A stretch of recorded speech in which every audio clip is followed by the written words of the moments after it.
Just write this on top, please, if you will. Intercepts.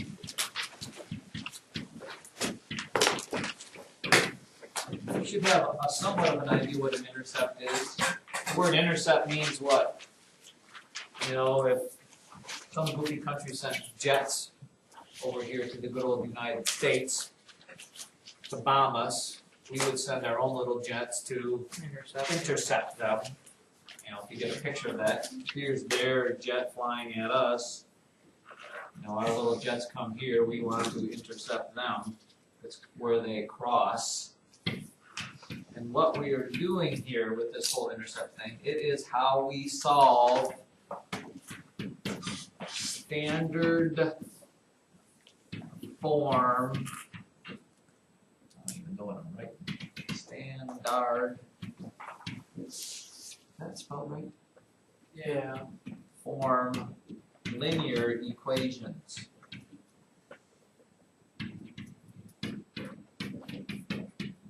Now, doth we remember? I can't remember. Did we talk the difference between standard form and slope-intercept form? You did a little bit. So let's review. When you have an equation, ladies and or gentlemen, that forms a line when you graph it, it's called a linear equation. The two basic ways, and there's a third way. The first one that's most popular is the slope-intercept form. Oh, there's that word, but that's not what we're talking about today. Slope-intercept forms, anybody know the form of that is y equals mx plus b. Or if you put numbers in for the x's and y's, you get y equals like 1/2 x plus b. You'll remember graphing that. I'm sorry, I need to put a number in there. 1/2 plus 4. When you graph that, how did you do that? Anybody remember? You went to the B is where it crosses the line. Look at Tyler Connor go, just to make sure everybody's on the same page. The B was the y-intercept, which is why we call it slope-intercept. It crosses the y-axis at 4. You put a dot there. And the number in front of the x was the slope. And what does 1/2 mean, Wade Davis? Up 1/2. Up 1/2, or I could go down 1/2, and it's positive slope, so it needs to go. So this line looks like this. There's the graph of that linear equation. That's not what we're talking about today, but it's good to know that because it's part of it. The other form of linear equations we have is standard form. And standard form looks like this. The generic way we write it is like this. Ax plus by equals c. That is the generic form of that. Let's see if they give me a good example here. Did they even show that in here anywhere? Yep, there it is. Okay. Now, putting numbers in that, ladies and gentlemen, let's say I've got 3x plus 2y equals 6. I'm going to flip pages here. 3x plus 2y equals 6. 3x plus 2y equals 6. Did we talk about this? Did you see this? Yeah, you covered it. you Oh, covered the what? Wait, it's not as bad today. Why would it be better today? What was up with yesterday? It looks like it's almost gone back.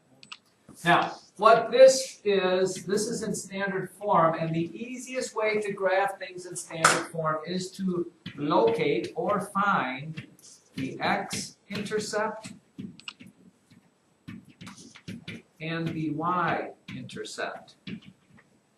And to do that, it's a very simple thing to do. To find the x-intercept, you simply put 0 in for y. Or, simpler still, is you just cover up the y term, because if I put 0 in for y, what's going to happen? It's going to go away, because 2 times 0 is 0. If you have that, and I have 3x equals 6, if I solve that for x, x equals 2. That is the x-intercept, which means that is where it crosses the x-axis. It intercepts the x-axis at 2. And you do the same thing for y. but this time you put 0 in for x, which means the x term goes away. If I put 0 in for x, if 2y equals 6, the y-intercept is 3. So here at 1, 2, 3, you have your other point. Now you've got the 2 points that are needed to make a line. And there is the graph of that line that was given in standard form. Could I change that standard form into slope-intercept? Sure. Yeah. I can just solve for y. Check this out. 3x plus 2y equals 6. If I'm solving that for y, I subtract my 3x over, correct? So now 2y equals negative 3x plus 6. Just move that over. Now I just need to divide by 2. Divide by 2. Divide by 2. So y is going to equal negative 3/2 x plus 3. Does that work if I graph the same line? Look, y-intercept is 3, and the slope is down 3 over 2. Down 1, 2, 3 over 2. Congratulations, you have now just learned everything there is to know about Math. mathematicos. Let's see what they ask you here. I wish. Oh, here's a question they have. They say this, you have 4y equals 12x minus 12.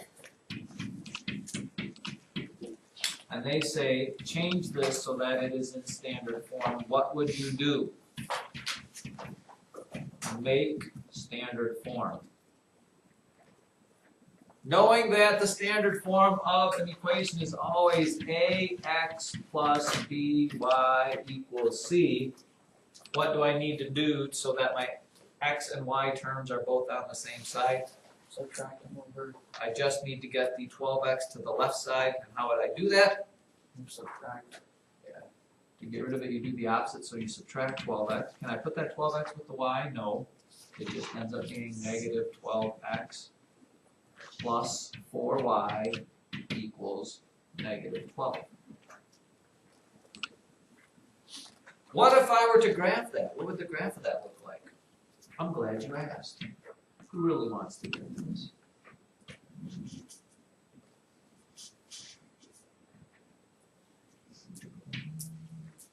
What, ladies and gentlemen, would be my x-intercept? Can anybody tell me and why? Not you, because you can't answer that. I want to make sure somebody else gets it. Not me. Not you. Okay. I should say nobody in the front row. Why? You kids should learn a lesson. People in the front row seem to know all this stuff. How does that happen? Stone Justice. Parker! I'm going to shoot to you here on this one. What is my x-intercept? If you cover up the y term and solve for x, what do you end up with? Or cover up the y term. Yeah. Negative 12x equals negative 12, and solve that for x. You get 1. Thank you, it is 1. Because you divide by negative 12. Negative 12 divided by negative 12. So that's where it crosses the x-axis at 1. How about that? How many of you had that in your mind? All right. Brant? Now here's the question for you, and this is where things get really choppy / dicey. What's the y-intercept? If you cover up the x term, what do you get for y? If I make this go away, if I have 4y equals negative 12, what does y equal? Negative 3. Give Brant a small round. Wow, that's very small. Yeah, negative 3. So y equals negative 3. So here where negative 3 is where the y is. And then bam, you have your line. Is that the first time we've ever done this? Yes. I did. You sure? Not this much. No, we've done this before. Well, open your books to page 220 then. We'll show up in just one at a time.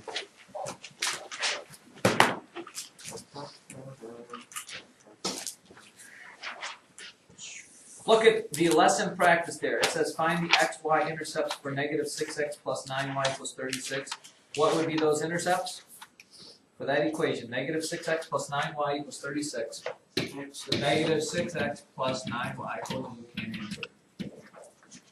Plus 9y equals 36. I very much like that you know the answer, but I think these children have all become dependent on you for giving the right answer. Gauss says the x-intercept is? -6.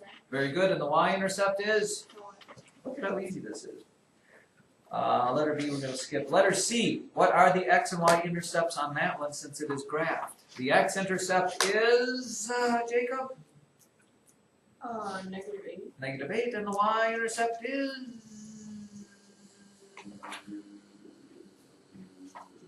Carter? We're looking in the book here. It's not on the board. Problem letter C. We know it crosses the x-axis at negative 8. Where does it cross the y-axis? I'm sorry. 1. Wait, do I have that wrong? Did we say the x-axis? The x-axis. Oh yeah. Wait, are we at the y? Okay, crosses y where? 1. Are we looking at the same graph? That little blue line, where does it cross the y-axis, sir? Letter C.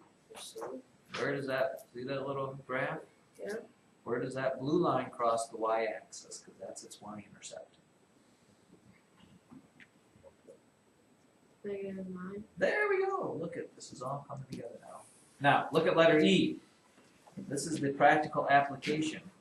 Herva jogs 6 miles an hour and bikes 12 miles per hour. The equation 6x plus 12y equals 24 shows that she's gone a total of 24 miles. Find the x-intercept and find the intercepts and what do they mean? What do they mean? So here you go. Let me jot that down. 6x plus what was it? Equals 24. 12y. 12y. 6x plus 12y. She jogs 6 mph. This is the jogging, right? This is the what? Biking? Biking. So what do the intercepts mean? So think about this. To find the x-intercept, what do I do to y? I put what in there? 0. 0, which means she would have biked 0 hours. Which means she would have spent the whole time jogging, which means if she did the whole time jogging, it would have taken 4 hours, because 6 goes into 12, 4 hours. Conversely, if you're finding the y-intercept, you are putting no time jogging and all biking. Okay, the x-intercept would be no time biking and all jogging. The y-intercept would be no time jogging and all biking. Notice when you graph that, the x-intercept is 1, 2, 3, 4. The y-intercept is 1, 2. This line represents all the combinations of biking and jogging. Oh boy. If she biked, wait, which one is x? X is jogging. If she jogged one thing, that means she biked for whatever time that was. Like if we should be able to do 3, right? No, we can't do 3. But whatever. You gotta kind of get that because they're gonna. All right, forget it. For tomorrow, what should we do? I'm not asking Carter again because he could not give me a solid answer yesterday.